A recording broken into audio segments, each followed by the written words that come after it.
Alright. Hello, and welcome to Stasis Pod, the Transformers Rescue Bots podcast. I'm Rob. I'm Jen, and as usual, I'm covered in kittens. Welcome to Davies.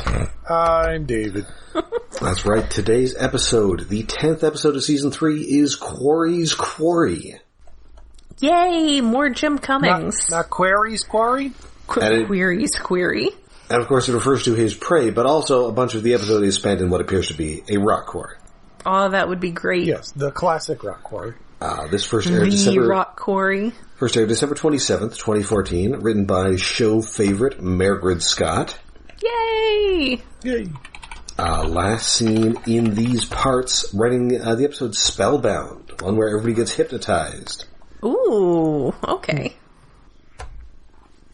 And then, of course, she's also done a bunch of Transformers Prime episodes, Robots in Disguise episodes, one episode of Cyberverse, a bunch of comics.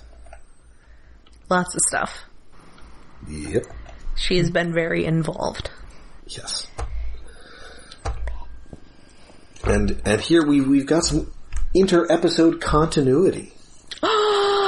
Exciting. Uh-huh. Because last time we ended with Doc Green and Professor Baranova going out on a date, and now it appears we are in the introducing Dad's new girlfriend to Frankie stage. Oh man. So, is this the first time we've learned Doc Green's first name? Ezra. Yes. Oh. I don't remember it coming up before. I don't know. I guess I was kind of hoping it would be something better than Ezra. Nope, sorry, it's just Ezra. No. Yeah. Number one on the charts this week. Better than Ezra. Number 2. Ezra. R.I.P. Norm Macdonald. Alas. No, they're out having a bit of a picnic on Doc Green's floating laboratory, and Doc Green is showing off his newest invention, the laser slice cubes. Also, it looks like they're fishing with cheese, which Yes, it does. is a little odd, but What? Is that something you could do? I mean, I guess if you are trying to catch fish that like cheese. Yeah, I wonder if they had his name in there, on the books all this time, or if they just realized that, if we give him a girlfriend, she's probably going to call him Doc Green. That would be weird. Although, I guess even the chief, who I guess went to high school with him, also just calls him Doc. Yeah. That kind of seems like what everyone just calls him, though. So, not just as a title, but as a nickname. Yes, presumably his nickname was Doc back in high school before he was an actual doctor. In fact, it's entirely possible that he is not an actual doctor even now. Oh no. I feel like at this point he's got to have at least some honorary PhDs. Oh, the old Dr. Doom route, huh? Yes. Man, MCU Dr. Doom better have an accent.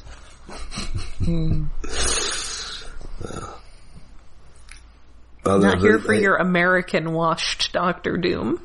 Oh man, those Jessica Alba movie Dr. Dooms. That guy sucks. And I can't remember the guy in the latest one. Is he at least British or something? No, he just had very, wanting to be Jared Leto energy. Ah, jeez.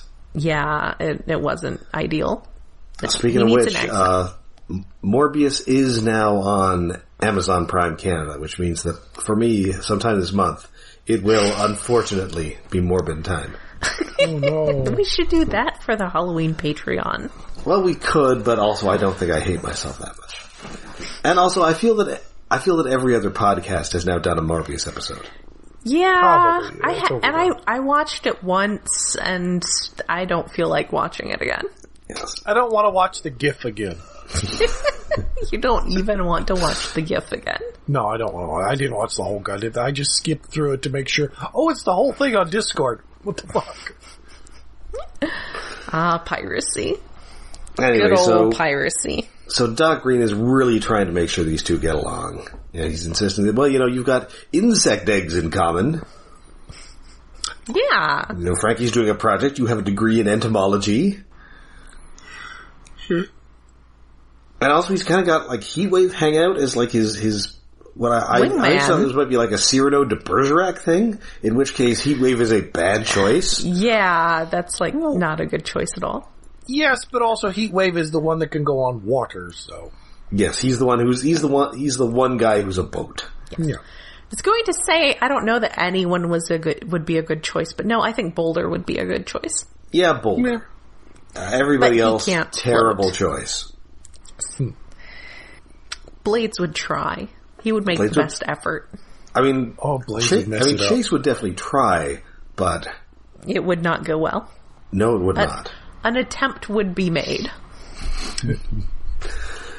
But no, it seems that he has taken him out there because he is a convenient escape vehicle, as he intends to leave the two alone whilst he returns to the mainland for mustard. Special mustard. Not actually special mustard, really just... it does end up being kind of special mustard, but it's mostly an excuse. He's got a whole, Pee Wee Herman mustard-making machine. I love how he just tosses the sandwich overboard. Yes. Just nonchalantly. The sandwich has no mustard, it's garbage. Feed to the fish. Anyway, so he takes off, and unfortunately, before they can do much bonding, there is a distress call. So they head out to a spooky, mysterious island. Spooky. Frankie stays behind, and the professor seeks out the cause of the distress, which turns out to be noted evil big game hunter and knockoff Jurassic Park action figure Quint Quarry. Yes. Man, I forgot about his Q thing. He's got a big Q belt buckle. He's got a bunch of That did not age well.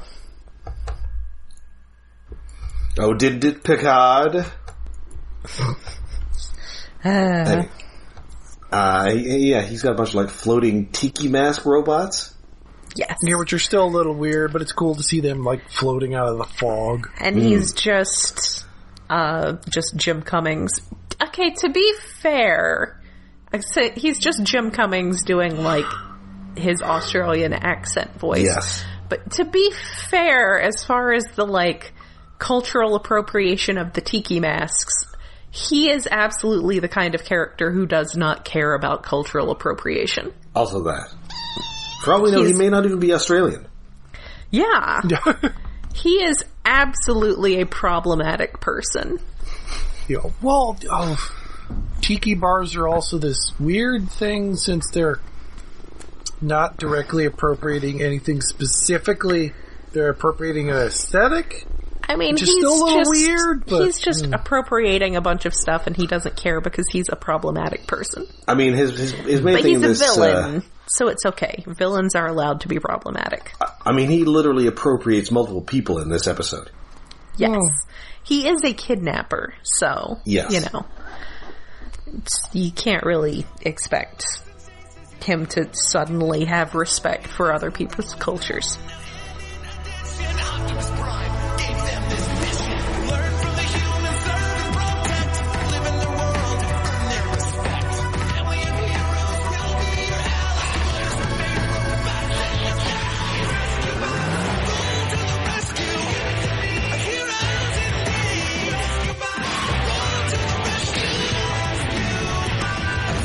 So he takes her prisoner, and then Frankie, who has remained undetected, sneaks behind him and follows them. We're back up to Grand Rock. Doc Green making some mustard with his mustard machine. Yeah, trying to mustard and pickle sandwiches. I was gonna say, it seems like really chartreuse mustard. It is weirdly chartreuse. Yeah. Maybe there's some horseradish in there. Maybe some wasabi, I guess. It could be it. The secret ingredient could be wasabi. Because the secret ingredient is green. Vitamin green. But instead, he's about to head back, but instead, one of these tiki mask robots get there, and it's got a hologram, and it says, hey, I've got Professor Baranova, your girlfriend, ? And, you're not going to get her back unless I get 5 dinosaur robots in 12 hours. 5 of them. Yeah, Yes. what the heck? That seems weird. Like, he only saw 1 last time, and now He saw 2. Oh, 2, right. And still, he's expecting 5? It's like, wait, what? Just assumes there are more where that came from. Yeah, well, I guess, but... I guess he just assumes that A, either he already has some, or B, he can just build them very quickly. Yeah. Like, I'm pretty sure not even Wheeljack built the original Dinobots this quickly. Well, he was not supposed to build Dinobots, he was supposed to build dinosaurs. Oh, Yeah. God, I hate you, Huffer.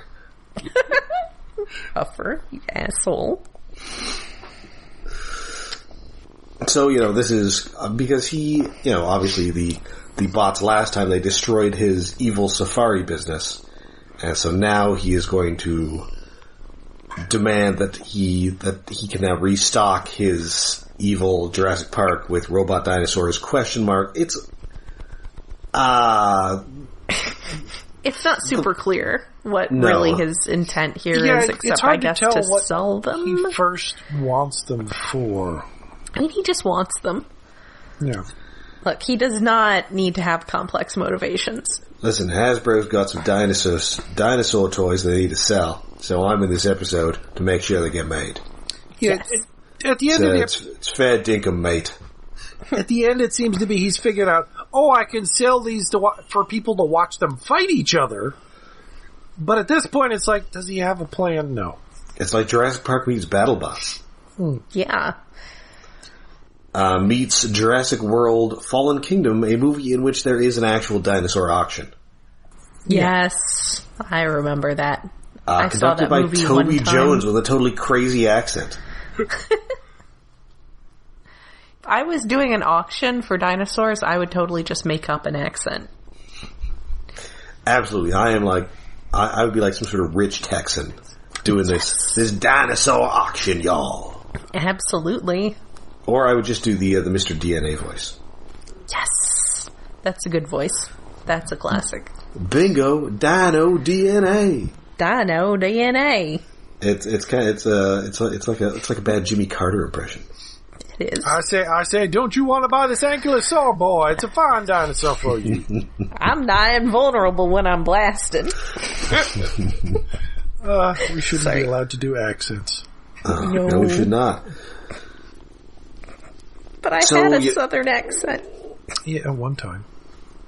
So luckily, Optimus Prime is not busy being on what is currently Transformers Prime, where we still are in the timeline here. Yes. Oh, Prime is still going on when this happens. We're still in the Prime timeline here, because otherwise it would be real. Otherwise, it's possible we might have to call him back from being a ghost, or being stuck without a space bridge. But there is a bit of a time jump that is coming up after this season. Okay. So I think that accommodates because eventually this will cross over with Robots in Disguise as well. Okay, He does show up really fast, though. Yes. So this should be when he's a giant flying brick? I'm not sure. Maybe, yeah. Maybe not. I like the idea that when he was a giant flying brick, he was also secretly a dinosaur. Yeah. So, this is dinosaur business, so we've called in the original Dinobot, which is weird that it's Optimus Prime, but okay. Yes. You'd think it'd be Grimlock, but no. Yes. So obviously, instead of him building these robots from scratch, we are going to have the remaining rescue bots who do not have dinosaur modes scan dinosaur modes, and so then they'll pretend to be dinosaurs and they'll infiltrate this, etc. And unfortunately, Blades does not get his wish. He is once again a flying thing. Yes. He didn't want to be a flying thing. Nope. They told him that he could be not a flying thing. But then they're going to make him be a flying thing. I think he specifically called that out in the last Dinobot episode. Yes, he did. Where it's like, well, if I get one of those... He didn't want to be a flying I thing. don't want to be a flying thing. Aw, poor Blades. He's gotten typecast. It would have been funny if he was a plesiosaur, but... So Heatwave scans a sauropod. He could be Paddles. No. Paddles would be plesiosaur. Chase scans a Stegosaurus, and the Blade scans a Pteranodon, and now he can't transform at all.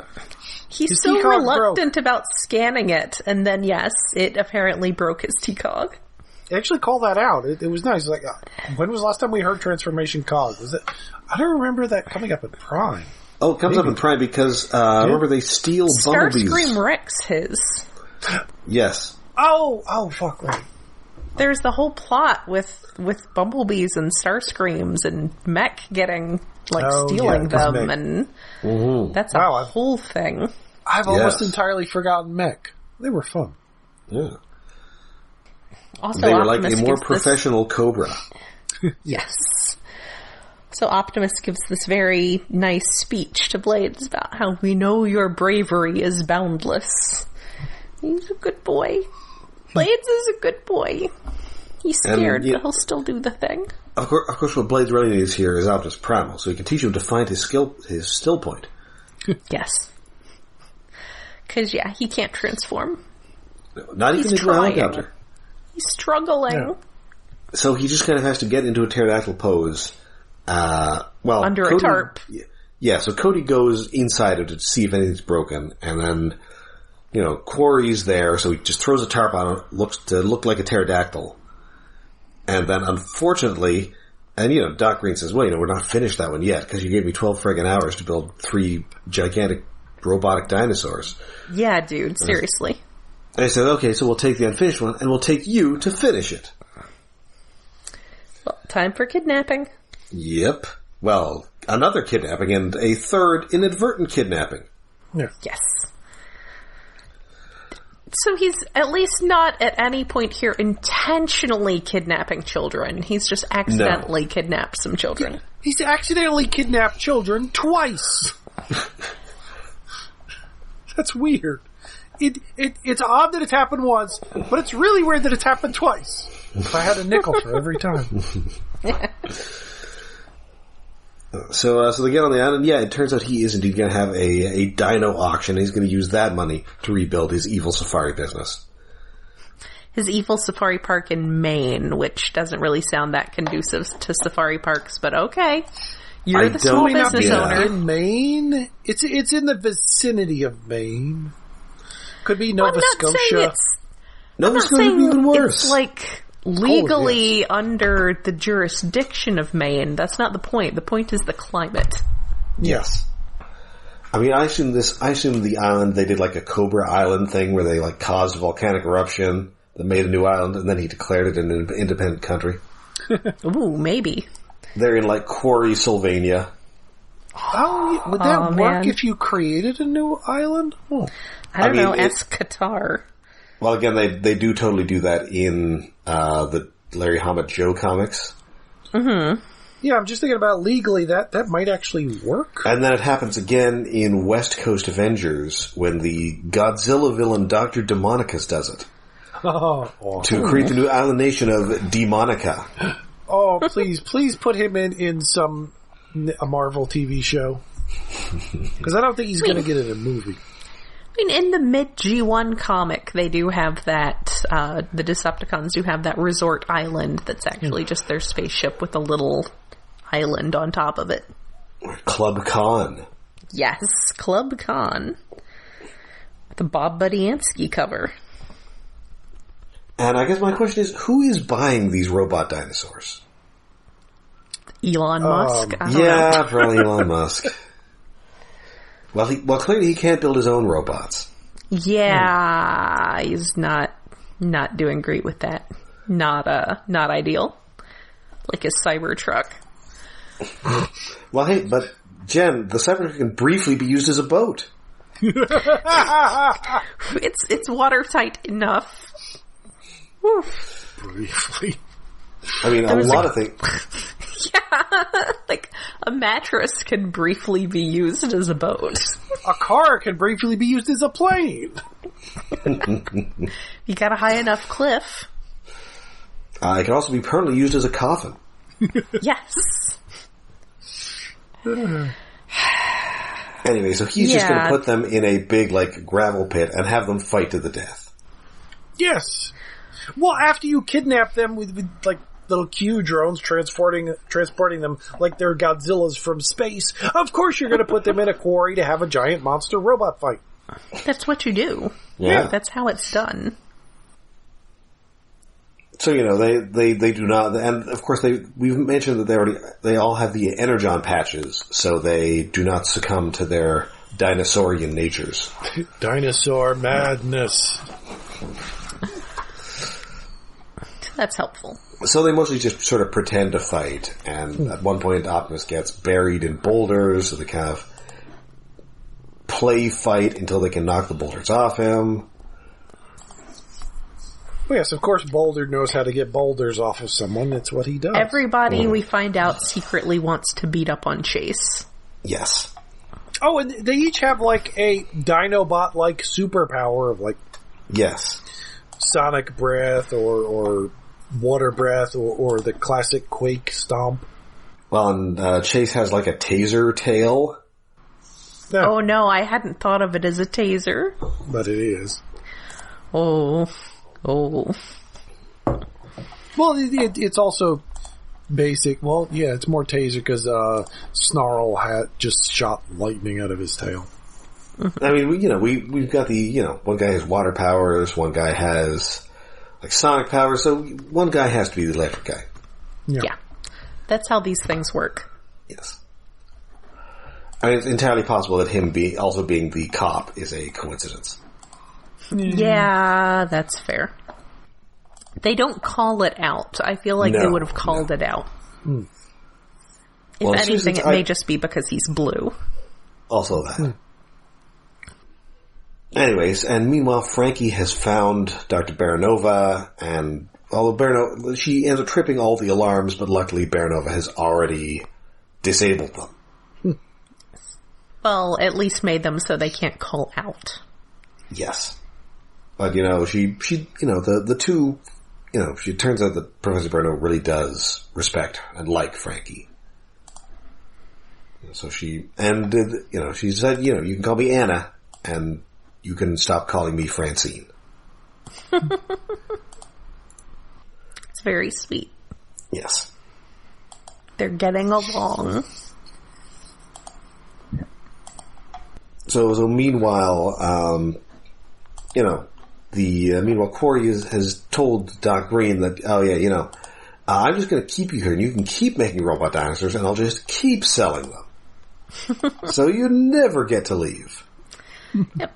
You belong to me. You are now my dinosaur design team.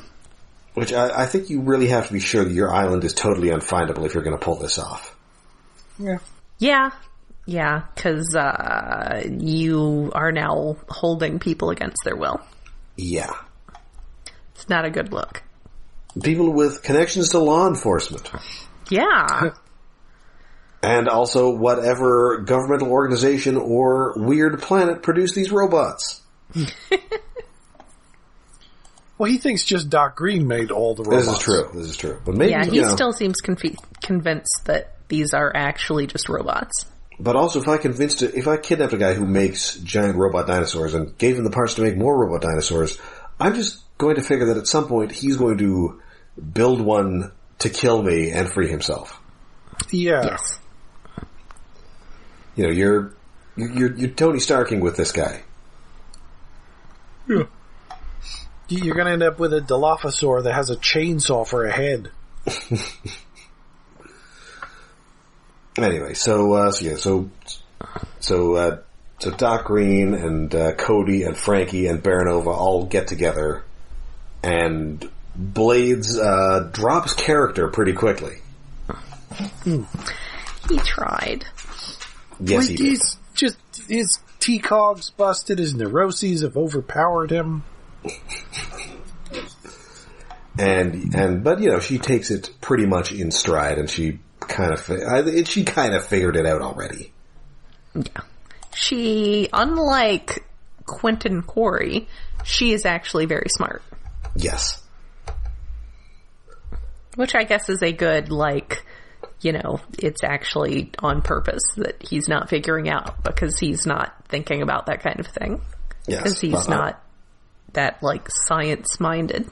He just wants the money. That's right. Yeah. He just wants to hunt animals and make money and kidnap people with floating tiki masks. Yes. Just normal people stuff. Which just makes me wonder, who did he steal the tiki masks from? It's possible that he kidnapped another scientist and made him build them. Yeah. That seems entirely likely. But unfortunately, we are now on the clock because now that he has buyers for all his robots, and he's going to ship them off to the highest bidder. So they're taking them down to the docks. So Blades finally, he finds a still point and says, "I am transformed," and turns into a pterodactyl. Yes. I feel like Professor Baranova is being unreasonably harsh when she's like, what good is a flying robot that can't fly? And he's like, I can fly. And then, yes, he finds his still point. It says, I am transformed. He doesn't really say that, but no, he does turn into an animal after that, so we'll pretend. So he takes out the drone that's holding the captain of force field. Quarry tries to get to his ship to escape, but is then surrounded by Chief Burns and the team, who have come to arrest him. Womp, womp, womp. So he can go be problematic in jail. That's right. Although he will return. Although not until next season, I believe. Yeah, he will return in season 4. He's gonna go play some Skyrim and listen to Jim Cummings and think of this episode. How is Skyrim being released again? It's technically just an upgrade DLC, but I do think it's hilarious that I was just bringing up how Facebook keeps showing me ads for the Wrath of the Lich King classic going live, and how that's like advertising vodka to a recovering alcoholic. And one of our friends suggested I just go buy Skyrim for yet another system, and then another version of Skyrim came out. I'm like, damn it.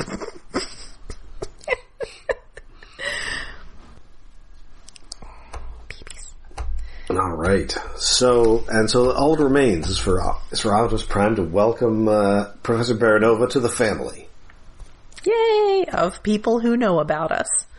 Do you think that they have to, like, register with the government? Like, Agent Fowler has to be notified when someone finds out so that they can, like, properly keep tabs on them? They probably do, like, a little background check. And I'm sure her background checks out because she spent 30 years underwater in a sea lab. Yes.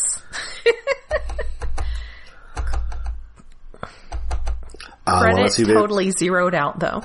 Yep. Let's see. There's a big blank spot here where I guess she was in a sea lab. Only incident there: minor damage to a Bebop cola machine. I still need to rewatch Sea Lab one of these days.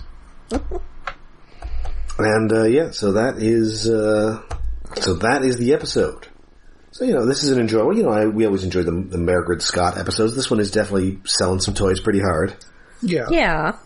And Dinobots are always fun in any form. Yes. It's fun getting everybody else getting their upgrades and everybody wanting to beat up Chase. Yes. Even though, like, Heatwave getting his third mode seems like a big thing now, it's just, sure, anyone can be a dinosaur. But those rules are bent and broken in every series anyway. Yeah, that is one of those things where it's always like a big deal the first time a character does something like that, and then after that it's just like, well, here we go. Now everybody gets the special. Now everyone is a Super Saiyan. Bulma, you get to be a Super Saiyan. Oolong, you get to be a Super Saiyan. Chaozu, Super Saiyan. Oh, Chaozu blew up. No. Well, no, but although Heatwave is a quad changer at least. Yes. Yes. Yeah, so yeah, I believe that now brings us to David's Tokusatsu Corner. Yes, this week on Earth Squadron 5-Man! So many man. The episode title? So many man.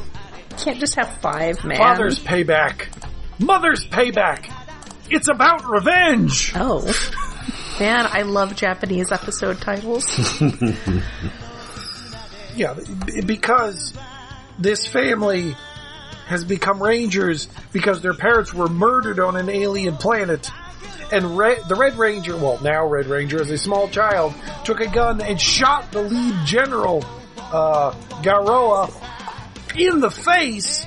And he reminds him, it's like, you don't know who us Rangers are. Oh, but I shot you in the face. You small child! That's some Gundam stuff there. That's some Gundam level childhood trauma. I think the gun he shot him with as a kid is like a laser tag gun. Like, it feels like a gun I've seen before in the 80s. That's cool. That's super cool. It should be like a, whatever that was called, the Nintendo accessory gun. The Zapper? Light gun. Yes. Or the bazooka. No, the Zapper. The Zapper's probably been used in Toku at some point. I will bet money that the bazooka has been used in Tokusatsu at least once. What about the Power Glove? Maybe. Not sure about that one. Anyway, they're all telling the villains, like, you guys sucked, you killed our family. Black and yellow, we don't even remember the face of our father. Which means we cannot be a gunslinger or some nonsense. Anyway, Oh, okay. Well, that's a Dark Tower thing, isn't it? Yes. Maybe. I only ever read the first one. So this entire setup of them building giant robot components and super suits is to get revenge for their parents who were murdered. And, like, on the bad guy's side, like, the biggest, ugliest one that isn't, like, is a beautiful person in a suit of weird armor is like a big mushroom thing. And, what do they call him? Like a Matango? Kinda, yeah. He's, Galactic Merchant, Dongoros. But he has like an abacus as if he's their accountant. Like, it's like having Ratbat around, only he's shaped like a mushroom. So he's weird. Anyway, the Rangers start fighting the bad guys, and then bad guys are like, oh, fuck this, we're leaving. Sorry, kids, you can't kill these aliens. Sorry. So, there isn't a giant robot fight then, and this is just the opening of the episode, a continuation of the last one. Okay. They break apart, and then something happens. Scene missing, I forget. But, the Ranger family finds out that the aliens have taken over NASA, or a NASA-like base. It's a space agency thing with big satellites. Space. And they got a force field, and then the Rangers have to figure out how to break into the base, which involves a random alien goon coming by. They knock him out, steal his outfit, and it's black. Puts on the uniform. He escorts Pink and Yellow in there as prisoners. That old shtick. And somehow he bullshits alien language at them because the aliens are all speaking in alien. And, well, there's one thing. There's the subtitles in the show are hearing impaired subtitles, which is different from previous releases. So we get every once in a while there's like captions of like grunting or something, or in this case it's like alien language. And the Black Ranger explains that, well, I am a genius linguist because I teach Japanese. I mean, okay, that's not how that works, but somehow you learn the alien language enough to bluff your way in, sure. But then as they're going, and the Red Ranger stays behind because he's with their robot stepmom, effectively. Like, the robot has acted as their mother and father for 20 years. Because the parents died. Okay. But all the other Rangers broke into the base because they're trying to kick alien ass. But then all the named generals and things show up. And we get wonderful captions of, like, billion laughs because one of the bad guys is named Billion.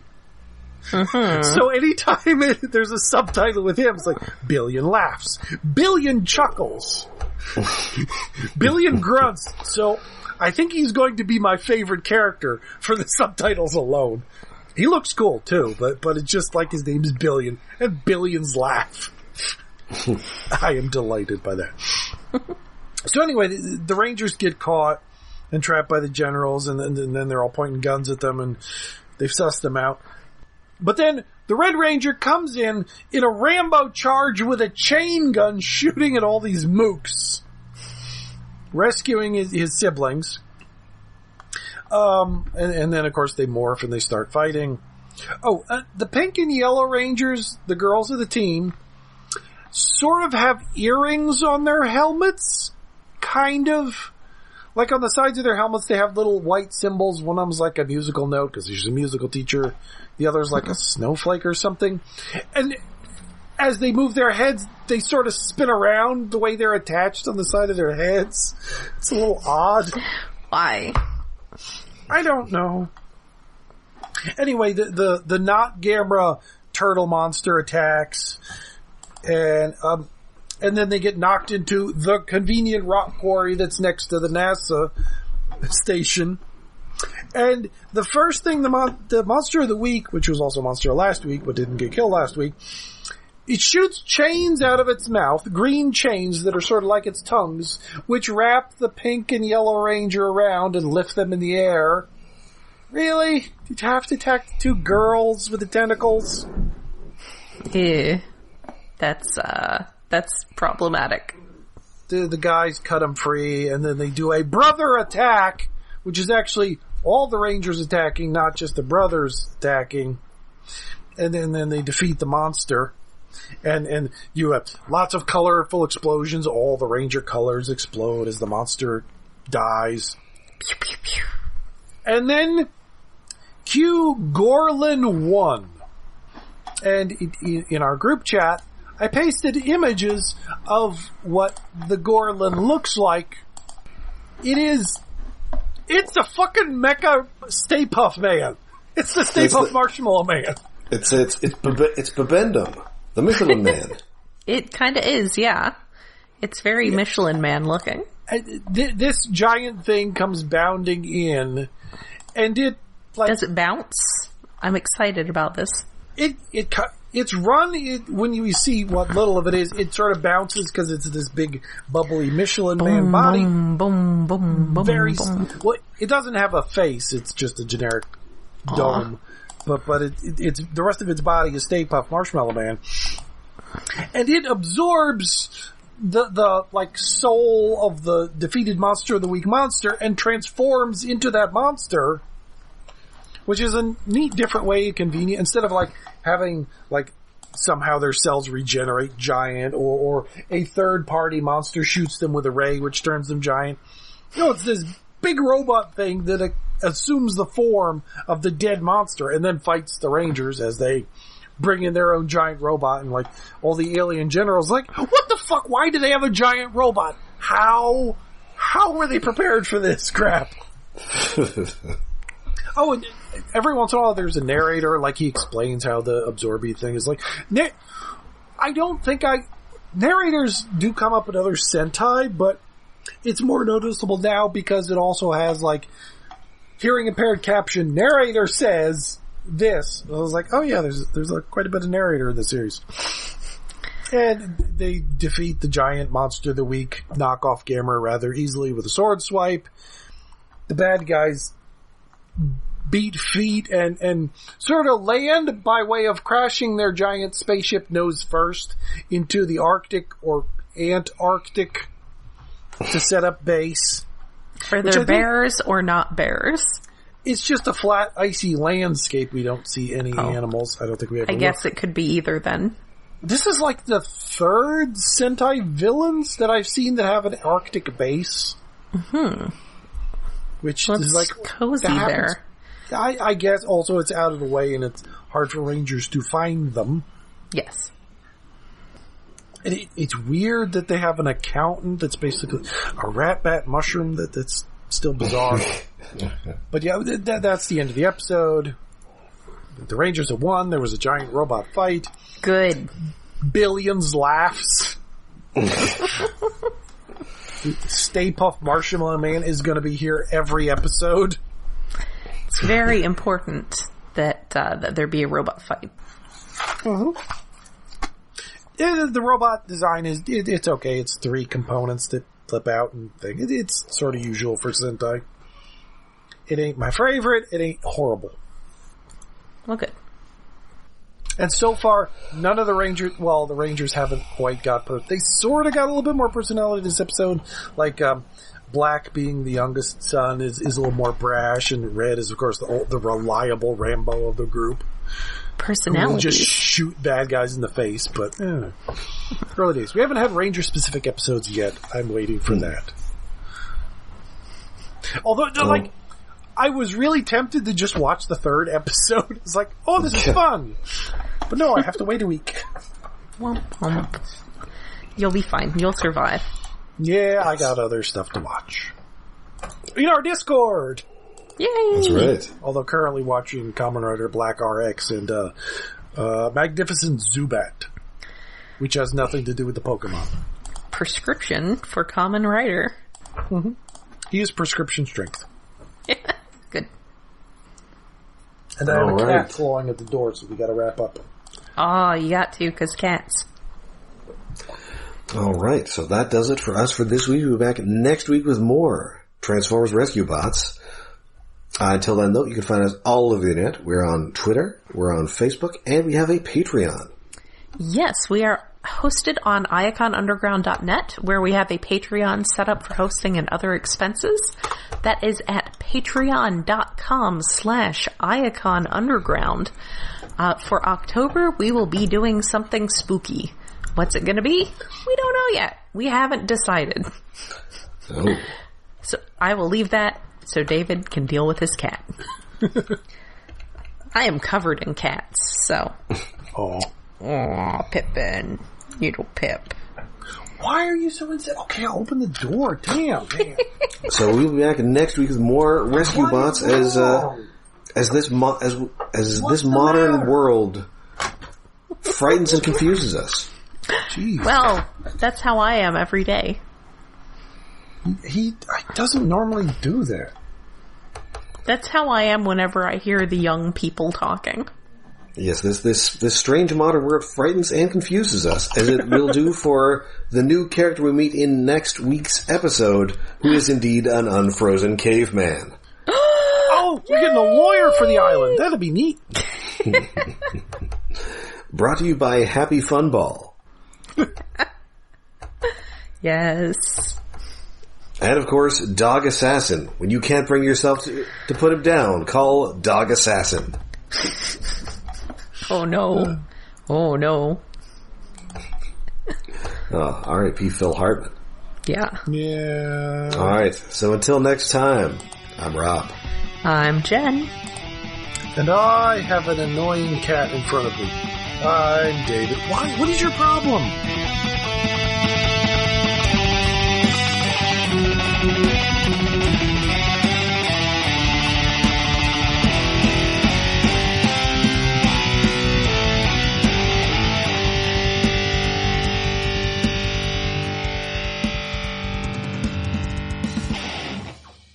You've never done that before that consistently. Did they bite your chin like Loki does to me? Did someone else attack you? What's going on? He likes to just charge me and then, like, bite my chin. No, nobody does that. He's so good. I love him. Felix is a very needy boy, but I don't get... I have to go see if anybody else is hiding or something.